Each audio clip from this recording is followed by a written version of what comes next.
প্রিয় শিক্ষার্থী এবং ওই বিন্দু, নিশ্চয়ই আপনারা সকলে ভালো আছেন। এই মুহূর্তে আপনারা যেখানে যে প্রান্তে বসে আমার এই ভিডিও দেখছেন, আপনাদের সকলকে জানাচ্ছি ইন্টারন্যাশনাল অ্যাডমিশন সার্ভিসের পক্ষ থেকে আন্তরিক শুভেচ্ছা এবং অভিনন্দন। এই মুহূর্তে আমরা যে ভিডিওটি করছি তা হচ্ছে সুইডেনের স্টকহোম সিটি থেকে। আর এই ড্রিঙ্কটা টেস্ট করতে করতে আপনাদেরকে বেশ কিছু আপডেট নিউজও জানিয়ে দিতে চাই। যারা আপনারা জানুয়ারি মাসের 15 তারিখে সুইডেনের ইউনিভার্সিটির ফার্স্ট রাউন্ড অ্যাডমিশন মিস করে ফেলেছেন, তারা নিশ্চয়ই আপসেট রয়েছেন। বাট স্টিল আপনাদের সকলের অবগতির জন্য জানানো যাচ্ছে যে এখনও সুইডেনের বেশ কিছু ইউনিভার্সিটি কিন্তু লেট অ্যাপ্লিকেশন কিন্তু ওরা অ্যাকসেপ্ট করছে।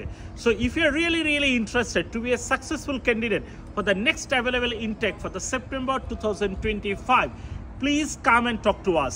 ইন্টারন্যাশনাল অ্যাডমিশন সার্ভিস আমরা এখনও সেপ্টেম্বর 2025 ইনটেকের জন্য কাজ করছি। আপনি যদি চান সেক্ষেত্রে আপনি একা কিংবা আপনার ওয়াইফ কিংবা আপনার হাজব্যান্ড অথবা আপনার ডিপেন্ডেন্ট চিলড্রেন সহকারে আপনারা কিন্তু একসাথে অ্যাপ্লাই করতে পারেন সুইডেনে। সো আগামীতে এরকম নতুন করে ভিডিও সেশনে অফকোর্স আপনাদের সাথে দেখাবে। সে পর্যন্ত ভালো থাকবেন, সুস্থ থাকবেন এবং এই ভিডিওটা যদি ভালো লেগে থাকে প্লিজ শেয়ার করতে ভুলবেন না যেন। আজ তাহলে এই পর্যন্তই, বাই বাই।